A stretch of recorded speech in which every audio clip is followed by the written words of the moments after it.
What you gonna do about that? Something!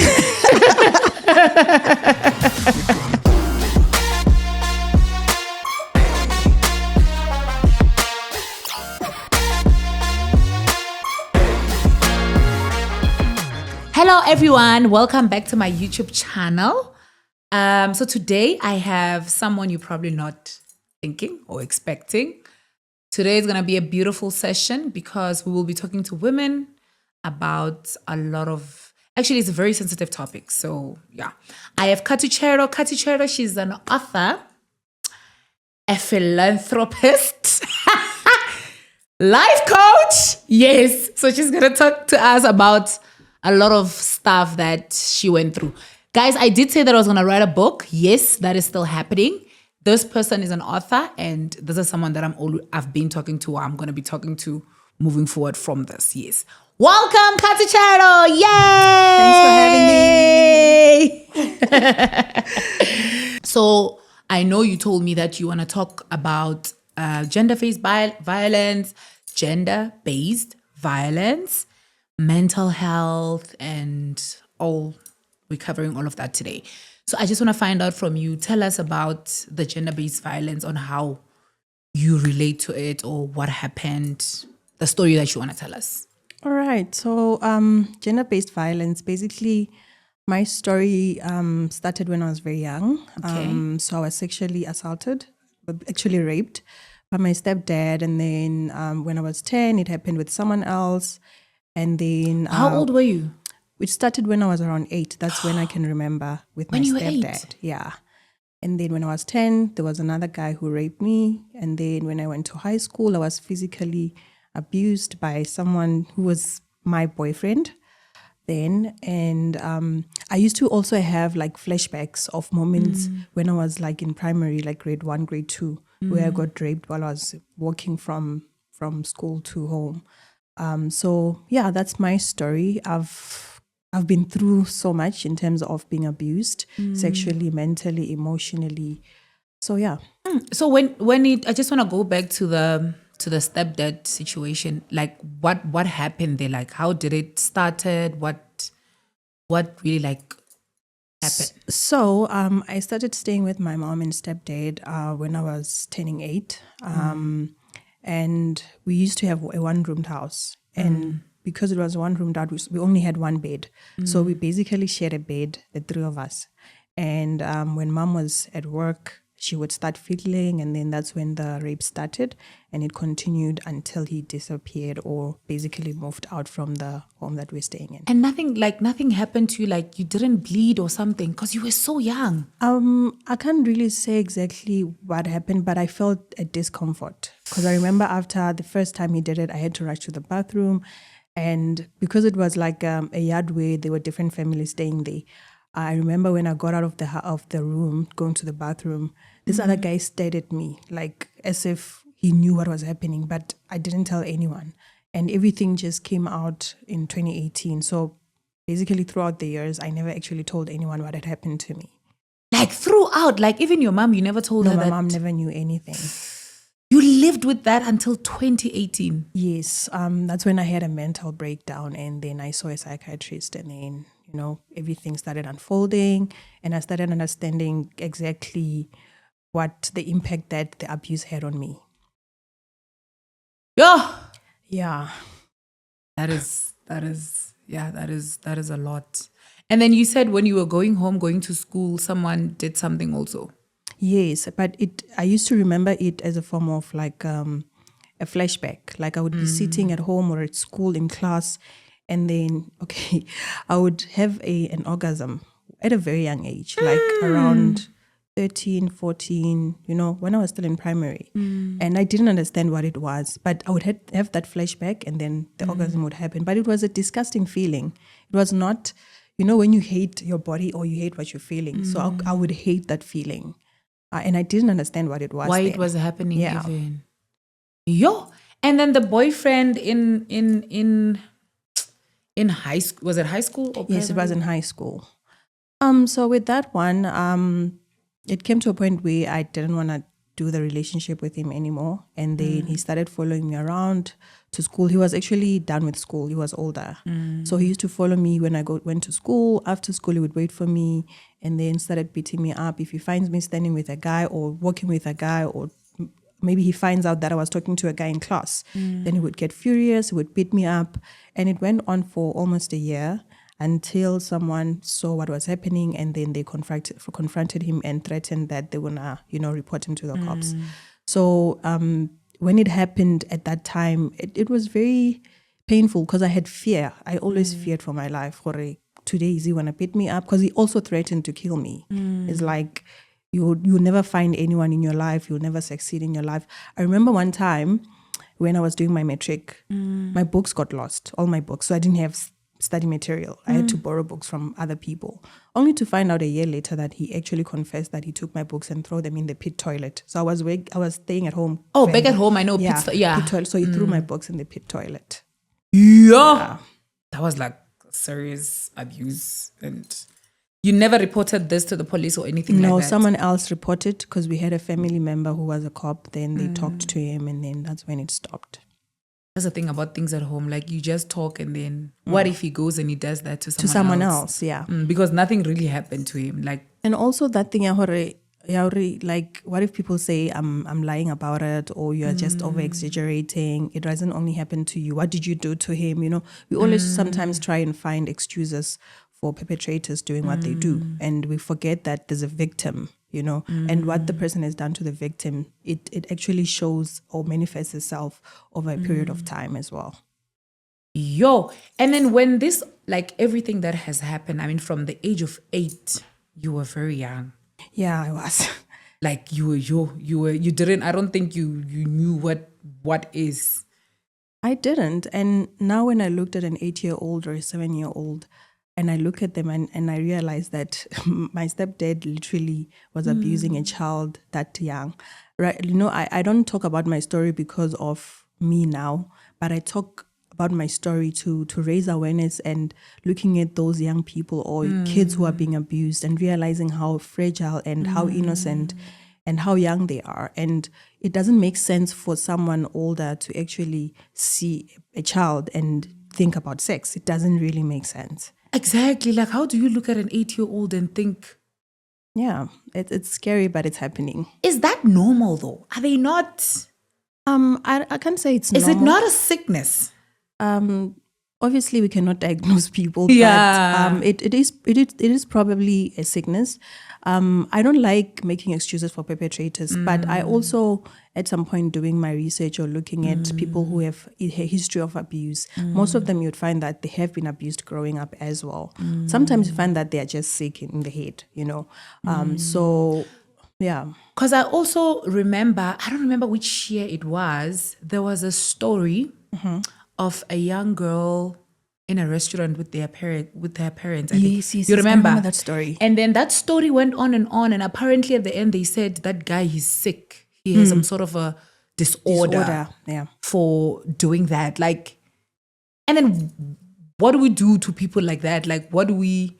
Because for me, it didn't make sense. Like, you can't go and rape my child and then we say, is there an actual disorder about that? Like, something that can be treated? Other than a psychopath, maybe. I feel like the person, I can't really, like I said, I can't diagnose. I'm not a healthcare professional, but I kind of feel like that person has like some psychopath tendencies. They are not well in the head, but also some people are just pure evil. Pure evil, they're just pure evil.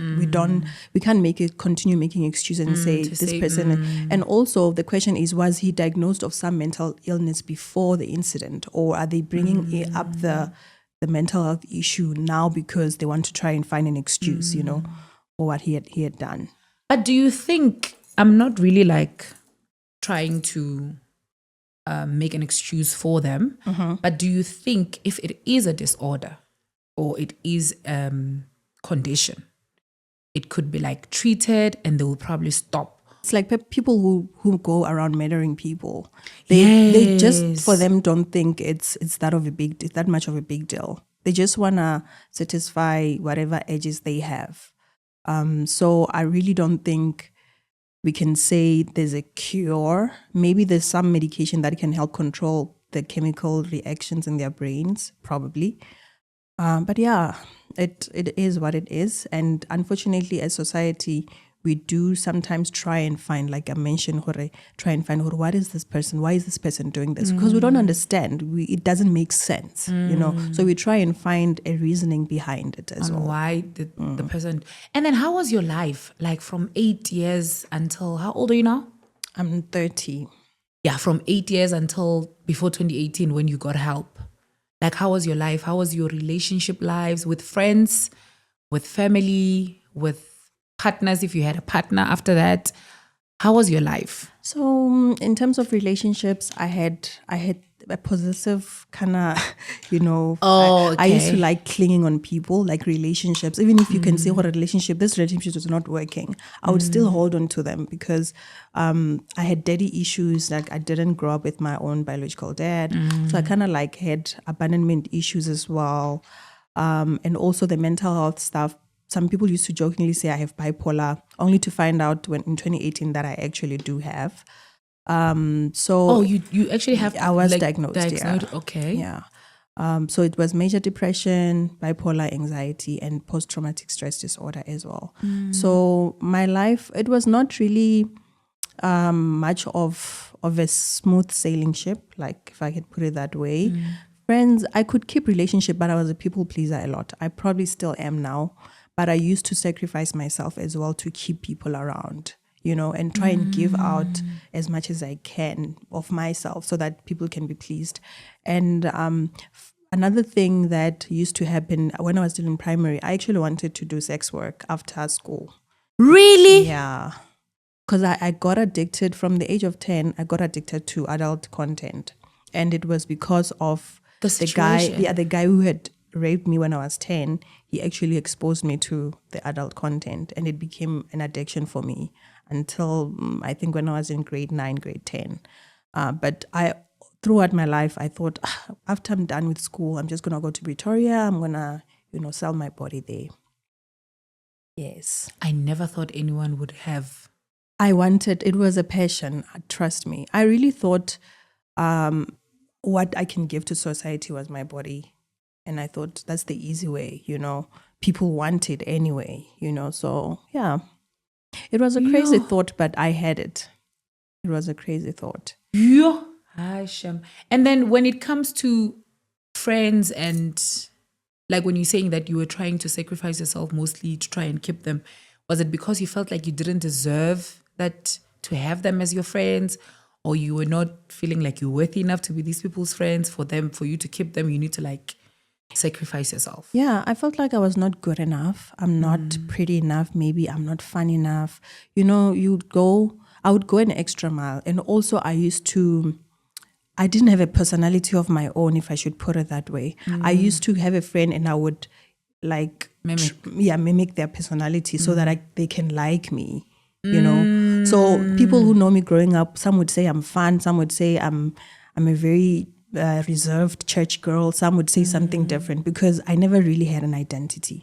I was just trying to mimic other people's identity, and I had to come to the realization that it has to stop, and I had to find myself.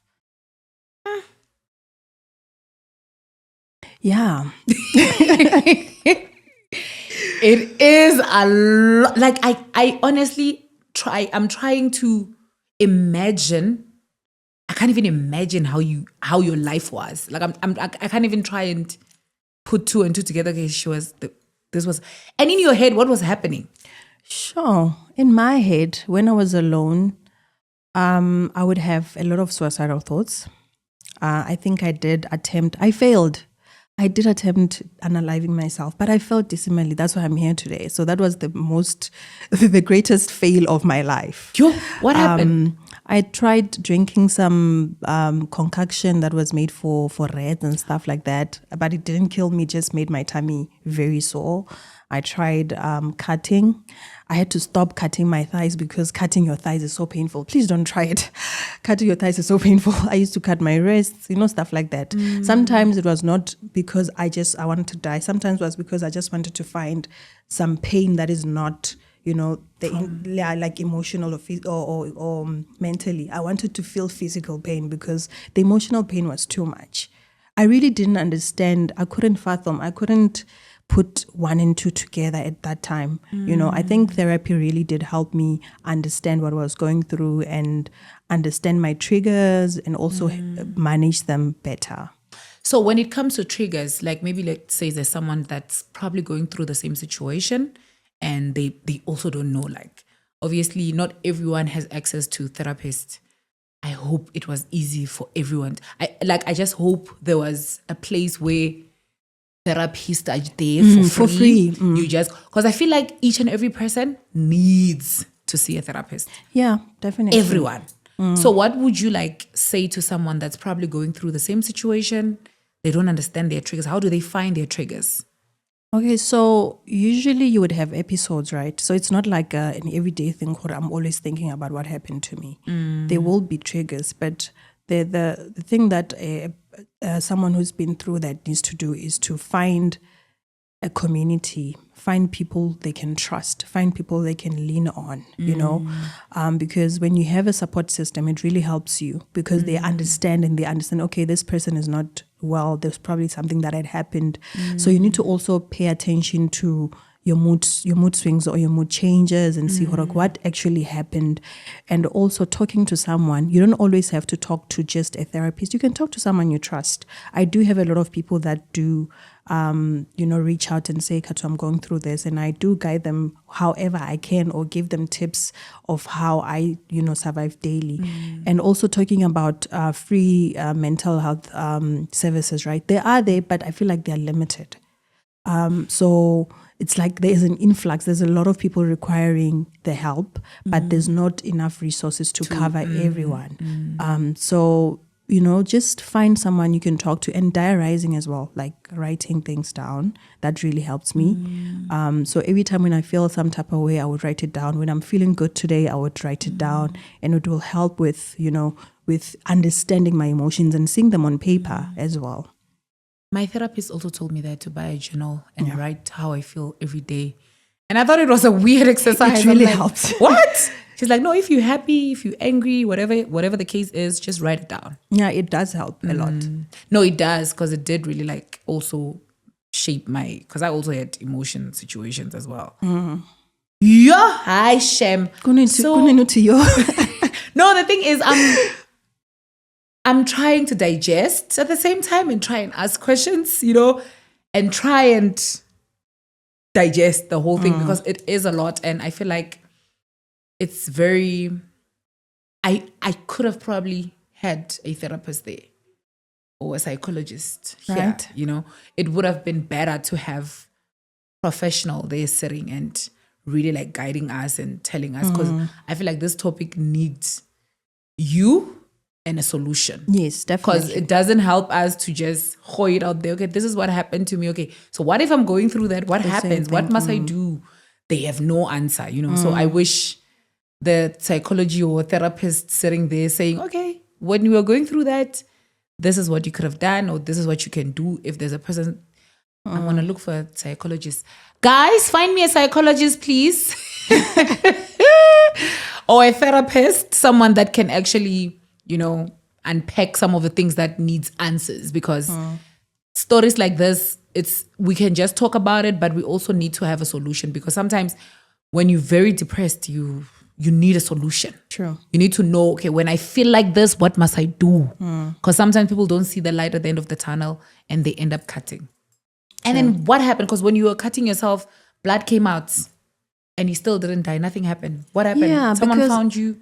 I didn't cut the right place. I didn't reach. Yeah, I didn't reach the target. Like I mentioned, I failed. I literally failed with that. But there's a time where I was fined by someone, and then they took me to the doctor, and but it was not as severe. But the ones where I used to drink stuff, that used to be very painful. Yeah. So the cutting was like an escape from the whole thing. But would you say it's important to talk about this with just not just anyone, but with people. For example, now you like opening up about it, like a whole lot of people are going to see, and a whole lot of people are probably going to know your story. Would you say that's a good idea, or would you say stick to whoever that you trust? It has its pros and cons, eh? Like when I came here, when I was on my way, I was thinking about it, Hore. A lot of people will probably see the episode and they will have comments or they will have thoughts of their own, right? And so when you come out with your story, just know that not everyone will take it the same way. But I'm coming here because I know I've healed. I know I'm actually in the process of healing. I understand myself better. And I just want to raise awareness for you guys. These things happen and you shouldn't feel like you are alone. So if you feel like you are ready to speak out, then you can tell your story. But just like I mentioned, support system. You need to have a support system. There needs to be people that guide you and tell you, hore, okay, do things this way, don't do this, do that. So your story, it's your own to tell. If you're ready to talk about it, then go for it. But remember that people will have a lot of opinions around your situation, and you don't have to take everything at face value. You don't have to take everything that people say. You need to know how to filter things. I hear you. Hashem, I hear you. And then your journey, you wrote a book. I see these beautiful babies. I did say she's an author. Tell us about your book. Maybe okay. So the first one that this is the first one. This is the Untold Stories of She, Breaking the Silence. So on this book, I actually told my story, but also incorporated other victim stories so that it can have some bit of a flow. So I spoke about, it's 5 chapters. The first chapter is talking about abuse of an innocent child. Second chapter is the adolescent. Third chapter is the teenager. Fourth chapter is the young adult. And then the 5th chapter is the future wife, where we talk about abuse that, married women go through, also asking myself, is there hope for a future wife? Are we safe out there? Just to make society aware, in different stages of life, women are actually facing a lot of abuse, whether it's sexually, emotionally, physically. And we are not saying a boy child doesn't go through abuse. They do. But I'm telling my story the way I know it. And I'm actually talking from a position of a woman and not a man, right? Because a lot of people would say, you guys are always saying women get abused, but men get abused too. Yes, that's true. But a man should come out and talk about the abuse, because I don't know the abuse that men go through, right? So I just covered those topics. And then the second book, it's called The Untold Stories of She, Unveiling the Shadows of Mental Health. Like I mentioned that I was diagnosed with, multiple personality disorder, and all those things. So I just talk about my experiences with mental health and how when you go to therapy and start taking medication, you will have like a weight gain. Your body will change a lot. And obviously you have to work with your therapist to see which dosage works for you better and stuff like that. So with the mental health journey, it wasn't easy because people made fun of me in terms of my weight when I gained weight, because I went from like 26, 28 to like 32, 34. And that was a rapid change for me. So when some people, when they saw me, they would make funny comments about my weight. Yeah, okay, how? Where did you think like stuff like that. So and also the financial burden of seeing a psychiatrist and taking medication. My medication costs something like 2,500 every month.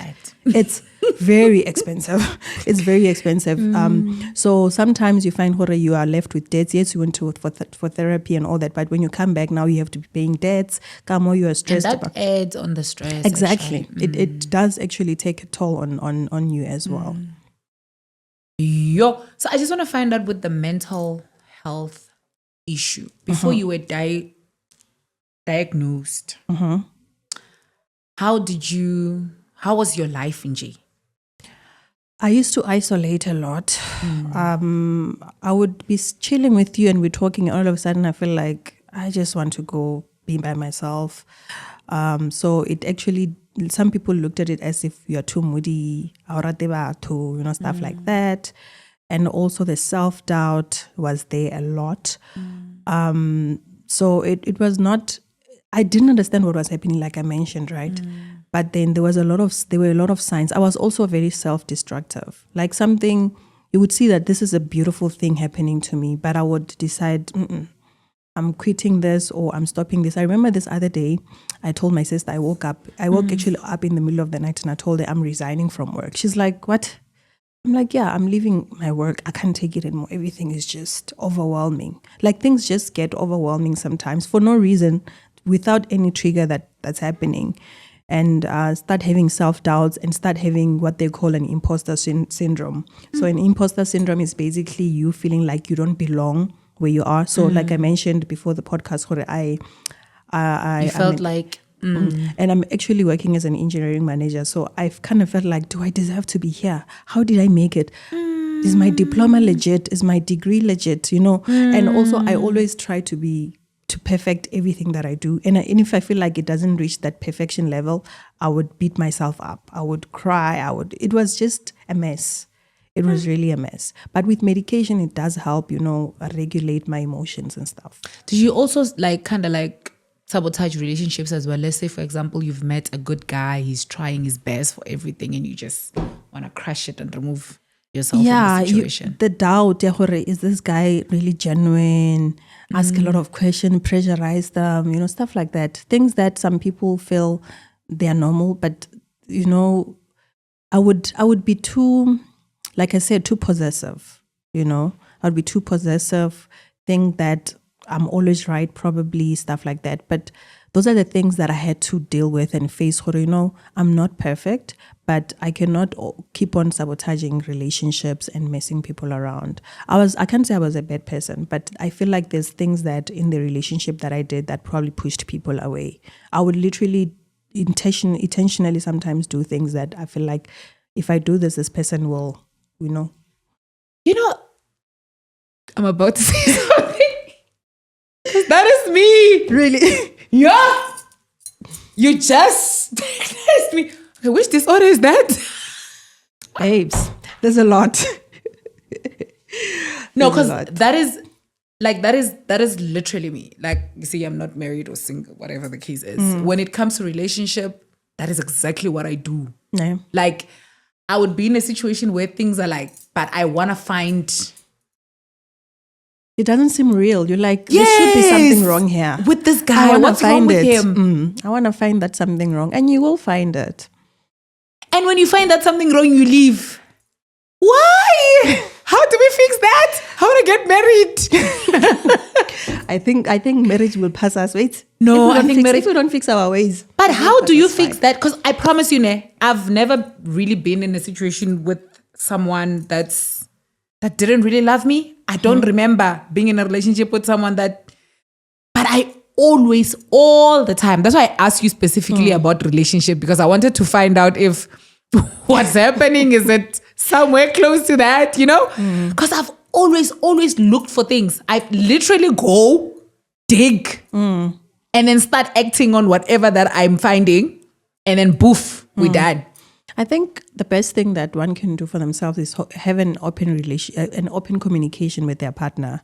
With my current relationship, I'm very open about my feelings, how I feel, and all those things. Right now, I feel like I want to leave you. I don't know why. Can we talk about this? Open communication, open conversation where I try to understand myself from my partner's perspective and say, is there something that you feel like I'm doing that might jeopardize our relationship? Is there something that I'm probably doing wrong, or we're not understanding each other properly? So I do open that conversation up, bring that conversation up so that we can find a solution together. Rather speak to your partner and be open and be honest with them, especially if it's a healthy relationship. Because I also feel like I'm a little bit possessive sometimes, and I'm a little bit perfectionist. I don't know if it's too much or it's a little. Sometimes I expect heaven and earth. No, honestly, because when you explaining that, I'm trying to look for things in myself. And like, guys, can we? Yeah, you just exposed me anyway. Anyway, but no, thank you. Because I thought maybe it was normal. It's not. Always trying to find something wrong in relationship. It's not normal. It basically means that you grew up in a place or in an environment where you didn't feel safe. You always thought, and for me, I always thought there's something coming for me. There's always someone who's going to attack me. Does this person really love me for who I am? Or, stuff like that. I question myself a lot. I think in my situation is because it's fine. I'm just going to include myself in this situation because I think we're having a conversation that if I allow it, it's going to also help me. In my situation, I think maybe it's because, so when my dad raised me, I grew up with my dad and I didn't do any boys things when I was primary and kind of like high school. I was just that child that was like, I was very naive. I was just leaving. There was no boyfriend there. And then my dad passed on 2009. I was in grade 11, I think. Yes, I was in grade 11, yes. And then when he passed on, like I never thought he would die. I never thought someone that I love that much would die, So now it's very hard for me to believe that people that I love will stay. Yes. So if I feel like I'm loving you too much now, I try and, because I'm thinking they're gonna leave. You're preparing yourself for the worst. In every friendship, relationship, whatever ship, I always think they're gonna leave, and I'm always ready when they leave. If they leave, I'm like, okay, they are leaving, fine. I'm not gonna break down or anything because I always know. So in my head, it's always telling me that they're gonna leave. Even in relationship, that is why I try and find whatever so that they must just leave now because somehow they're gonna leave. Wait anyway. Yeah. And how do I fix that? So I think you need to talk more with your therapist, eh?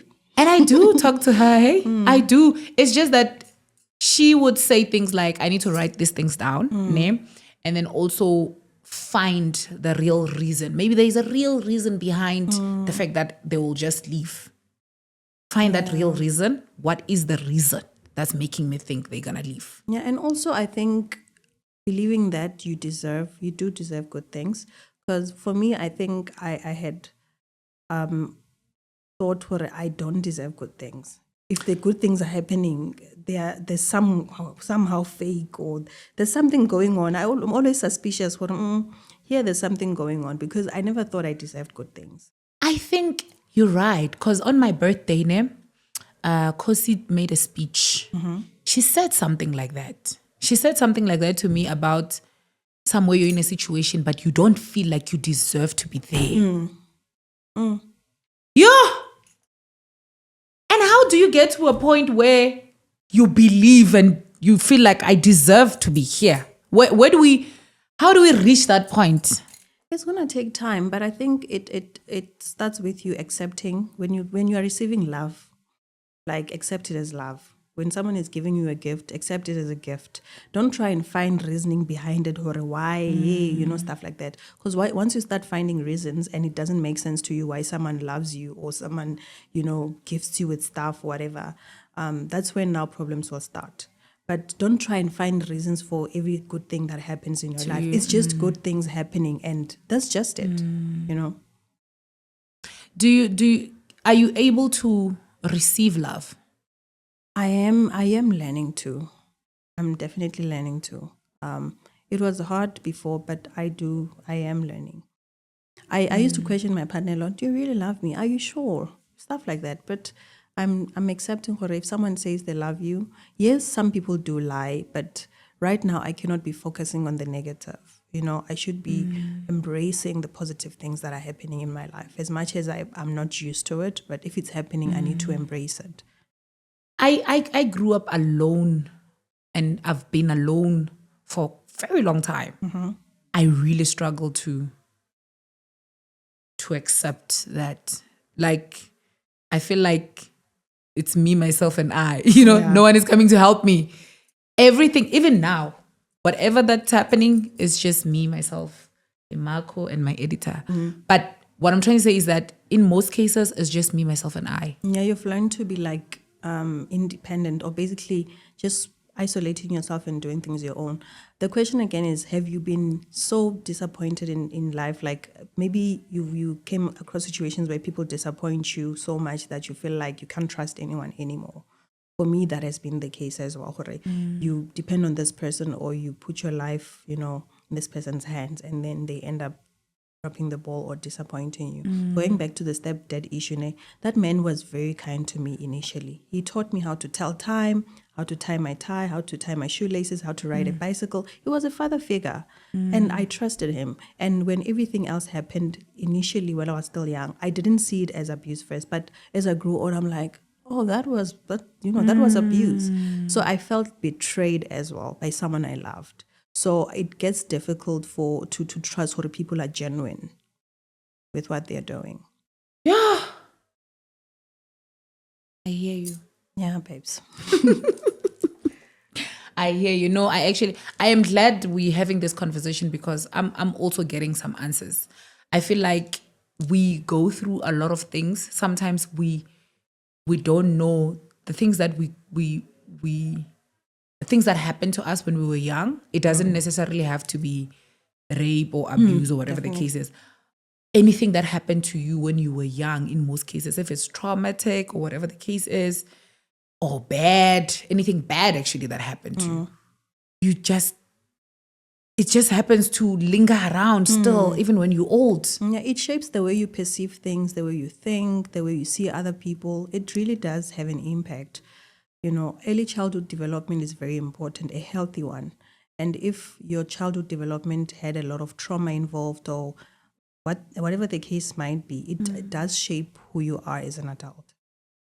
And how do we protect our kids and children from all of this? I think we need to educate them. We need to let them know that these things do exist. So they know that when a person is touching them wrong places, that's wrong. We're not growing up, they used to say, don't play with boys. But what does that mean? Exactly.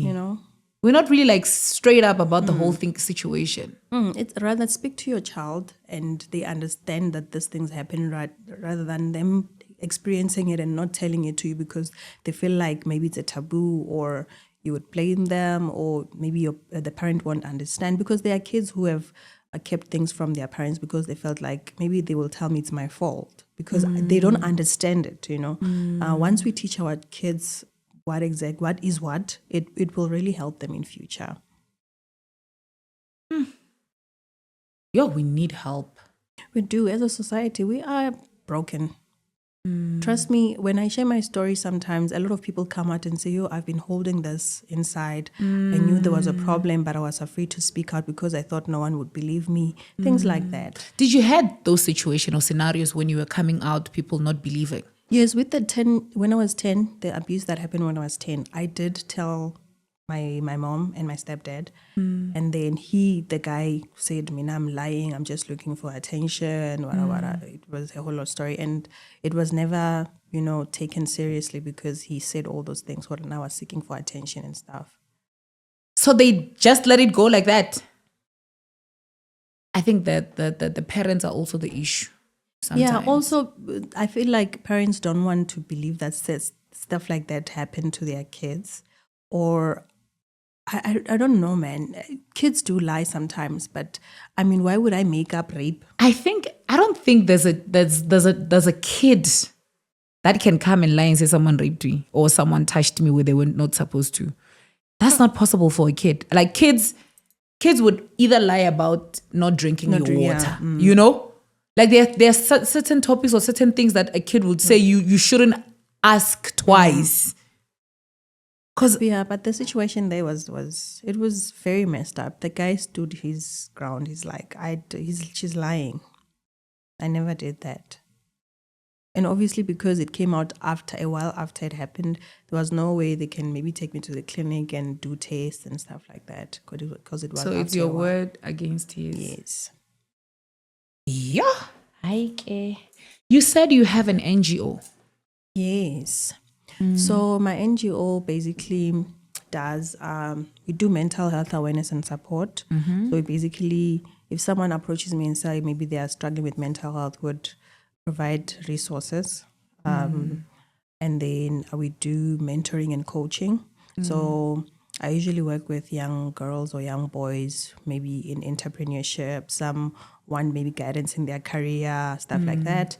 And then we do charity work and donations where we donate school uniforms, school shoes, food or whatever to kids that are underprivileged or kids from orphanages. So we work with orphanages, kids, homes of disabled kids, and then kids from underprivileged backgrounds. And then we do gender-based violence awareness as well. Usually I do it through my books and my stories. Yeah, and then career guidance as well. I just want us to talk about a situation that I saw, because I think it's basically like close to what we're talking about. On like, I just want to hear your thoughts about it on Twitter. About, I think I saw it on Twitter. Mihlali, she had a situation like that recently where a boyfriend, is it a boyfriend or husband? Boyfriend Is her boyfriend was abusing her, I think, because she had like a thingy.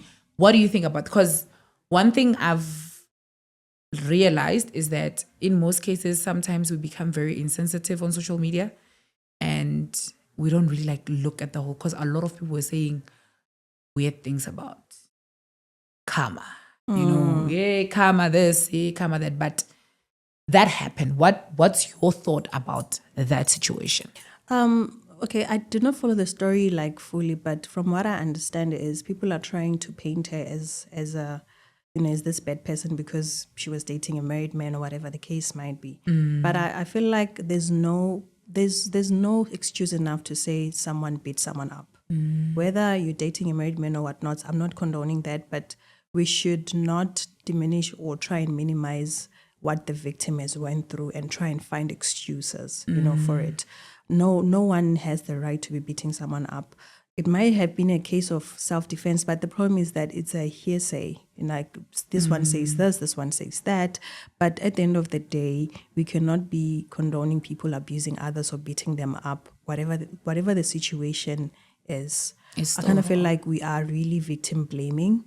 And that's what makes people not to come out and say they have been abused, because we always try to, what were you wearing? What did you say? What did you do to him? We try and find excuses for why the perpetrator did what they did. So in this situation, I feel like we shouldn't be victimizing or victim blaming, but we should try and understand the situation, what is actually happening. And I feel like if we continue this way, gender-based violence won't end. It will continue. It will continue happening. So let's try and protect victims. I did mention in my book, yes, there are people who would falsely accuse people of abuse, right? And I really don't condone that, because it takes away from real victims, and real perpetrators end up not being dealt with. So we need to cautiously, what is this Twitter is, or X is really, there's a lot of people with a lot of opinions, but at the end of the day, the victim needs help. The victim is. And what would your advice be? Because remember, this is a public figure person. She's well known, everyone knows her. Now she has to go work again. She has to show up and continue with her brand, continue building her business and everything that she's doing. Like, if, let's say, for example, she was watching this, what advice would you give her? Because you've been in that situation before. And what advice would you give her in a situation like that? Firstly, I would say that she shouldn't blame herself for what has happened. Like what people are saying, a lot of comments, she shouldn't be blaming herself for the situation that she found herself in.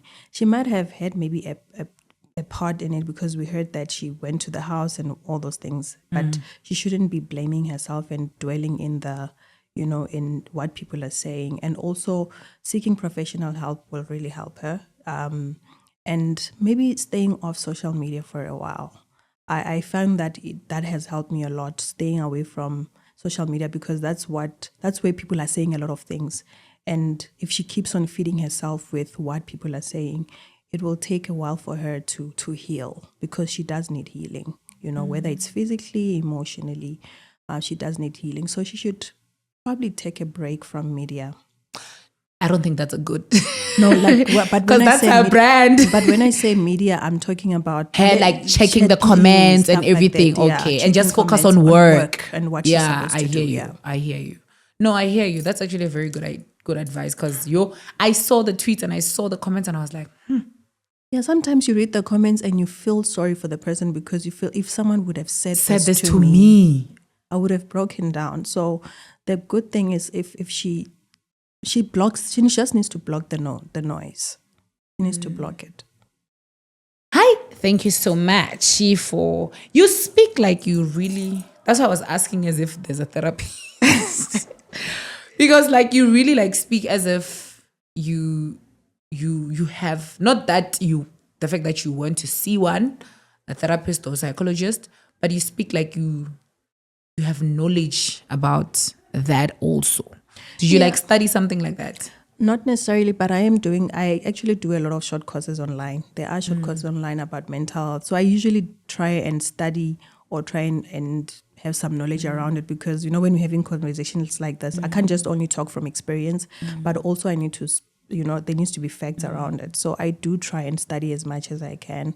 And also, like I mentioned, there are a lot of people who approach me, so I need to have some knowledge. We cannot just, I cannot just speak out of my head. I need to at least have some, educational background. So I do short courses a lot. What advice would you give a person that has bipolar on what not to do? If someone is going through mental health struggles, like I always recommend seeing a professional. That helps. And if you have medication that you need to take, do take your medication.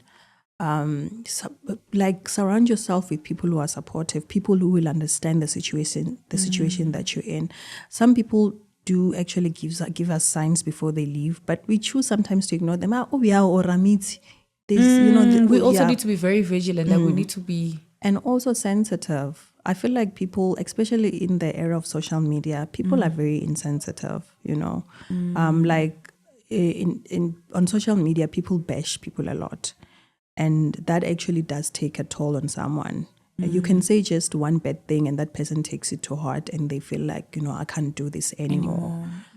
So also we need to make sure we don't just take everything that we hear and see, try and filter some things.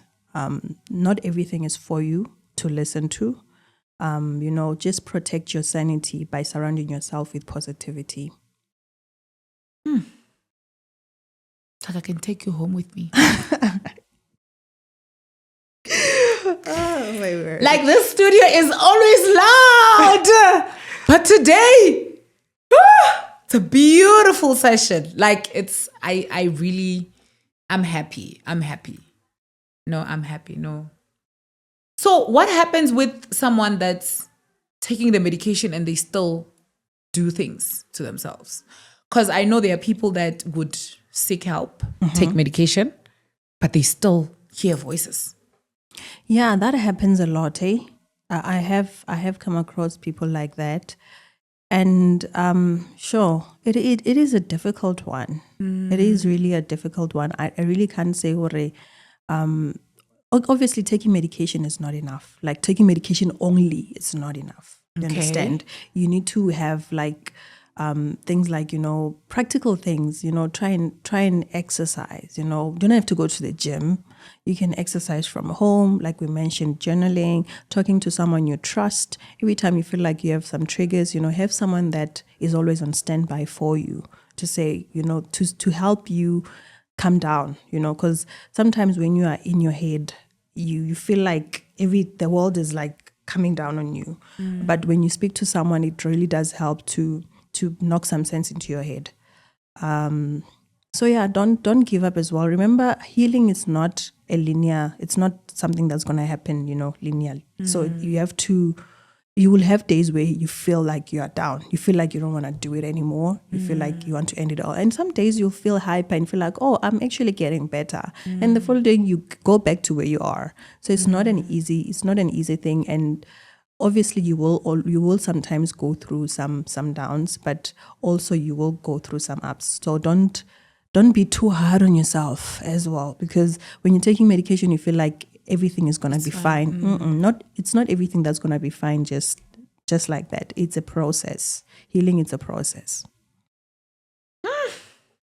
I've been healing now, yes. It's a process, trust me. It takes years and sometimes you feel like nothing is happening. But what would you advise to someone like that, for example, they are going through the process, they're seeing the therapist and everything, but they just feel like it's not working. You need to keep going. Unfortunately, you can't always have a pity party for yourself, right? You can't always be feeling sorry for yourself. Nah, I'm on medication. Nah, they said I'm bipolar and all those things. Sometimes you just have to get out of your head and find things and strategies that will work for you.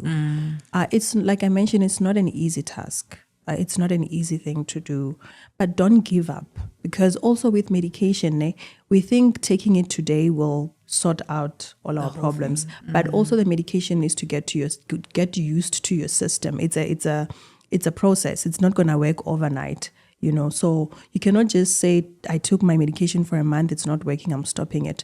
Also, if you feel like your medication is not working for you or your therapy is not working for you, speak to your therapist or your psychiatrist and find strategies that can work for you. You need to tell them, see, this medication is not really working for me, or I kind of feel like this is not working for me. Then you find solutions together with your doctor. Okay. Thank you so much. And where can people find your books? Okay, so good. I have a website, but it's not on Google. That's the problem. But they can contact me on my Facebook page. My Facebook page is Khathutshelo Mercy Bliss Chivase. And also they can contact a number. Can I share the number? Yeah, if you don't mind, because everyone it's a business number. Okay, it's a cool. business number. 060-973-9704 to order. It's fine. I'll also put it on the screen. You'll see it. Yeah, so 060-973-9704. Or they can visit my Facebook page. I'm mostly active on Facebook, where they can see the work that I do, and also information on where they can purchase the book as well. Thank you so much. Thank you for sharing your story. And I'm going to try and get the psychology. I'm going to hunt for a psychology, because I think we need another session, and we need a therapist or psychology that will probably give us some of the things that we kind of like need. Definitely. And people there at home, people that are watching, my family, hi. If you have questions on this topic specifically, please do go to Loud Wednesdays with Yolanda on Instagram and then send them to me on DM. My team will be there checking everything, and then we will work. If you want to join us, if you want to tell a story, or you want to say something, or you want to, that page, Loud Wednesdays with Yolanda, go and DM there. Send your messages and everything and questions there. I'm going to look for a psychologist. I pray I find one, so that at least we have answers from professionals, so that at least maybe if there are questions that probably people are struggling when it comes to gender-based violence, when it comes to mental health situation, you just hoy them in the DMs there, and then we will compile everything and then come and ask a professional. I'm going to invite her again when I do get psychology, which I believe I will get a psychologist. No, you will actually have contact. Really? Yeah. Awesome. So you will, please hook me up so that, So do send your questions, guys. If you have a lot of questions, or if you have a question about this specific topic, please do send your questions. And don't forget to like, comment, subscribe to our YouTube channel, okay? So is there anything else you want to share?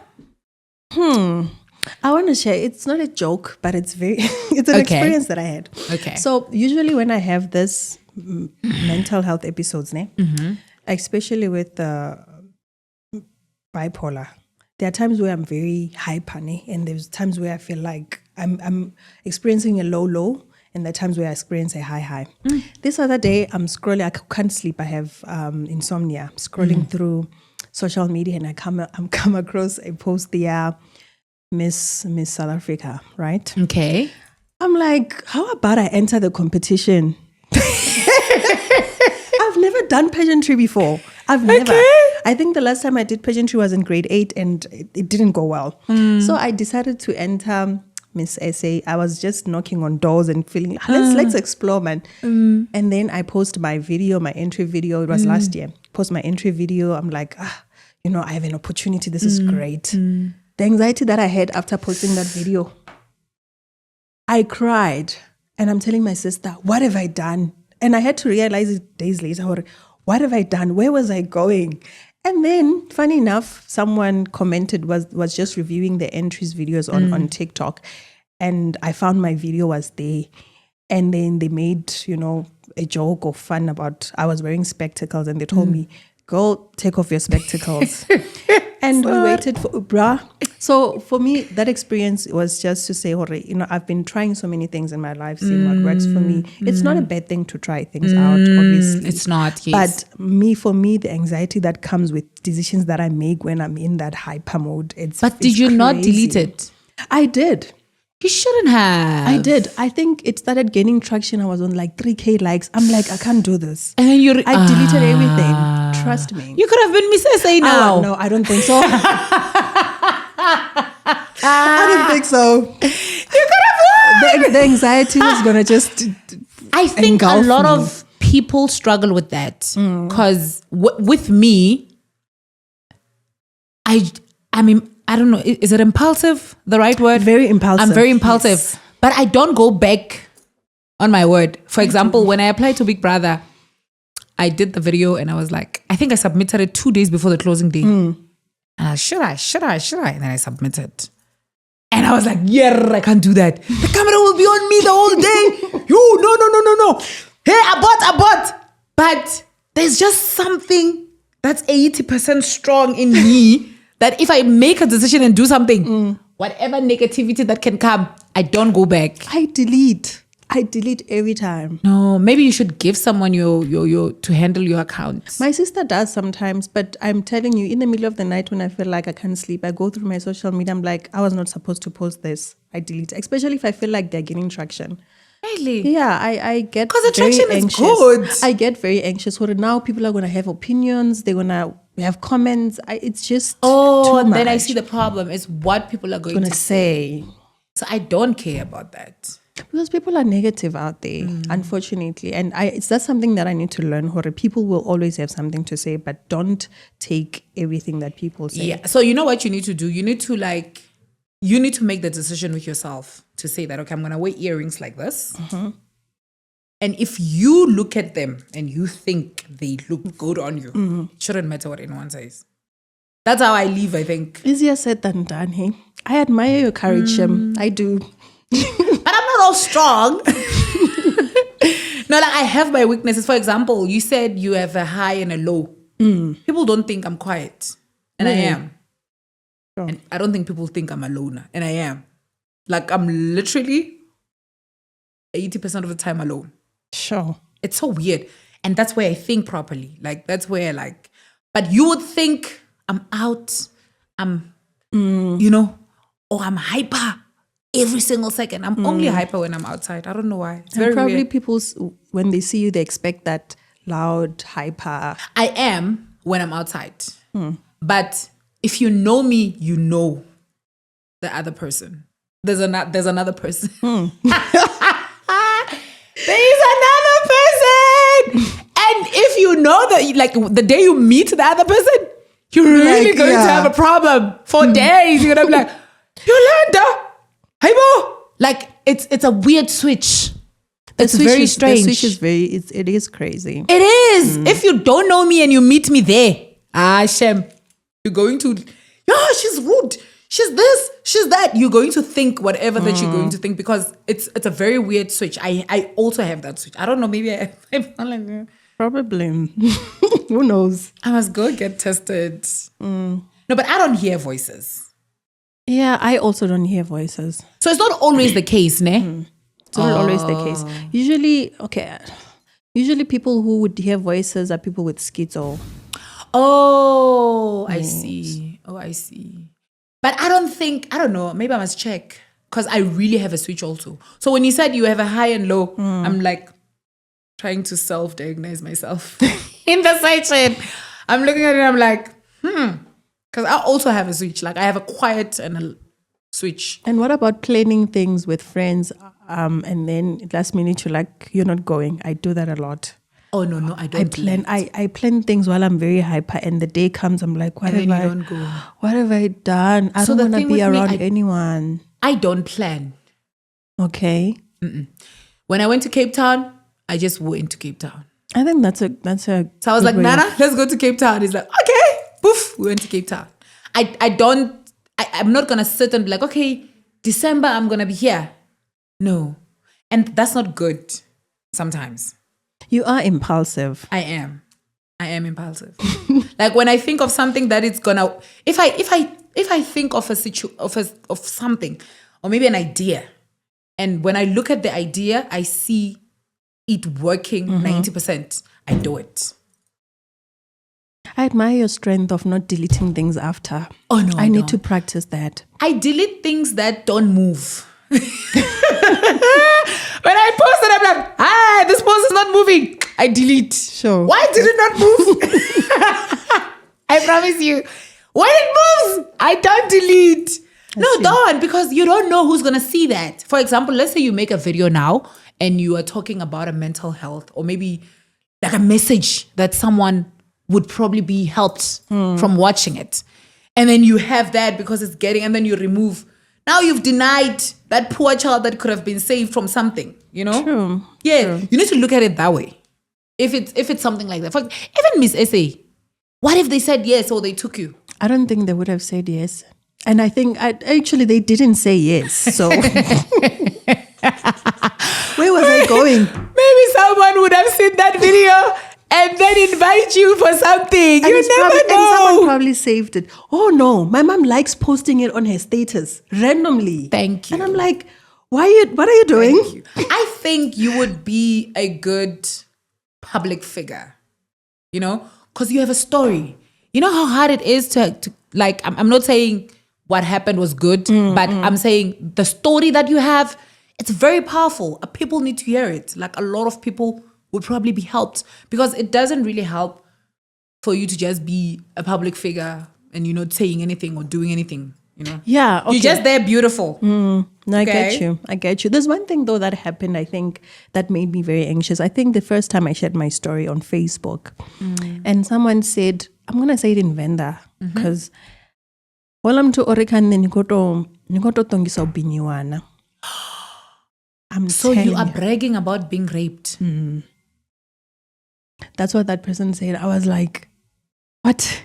And in Venda, it sounded very... Yeah, in your language, it sounds... That's exactly what I was saying about languages. Ne? When you say something in your language, you hear it properly, what it means. That comment scared me and I deleted my post.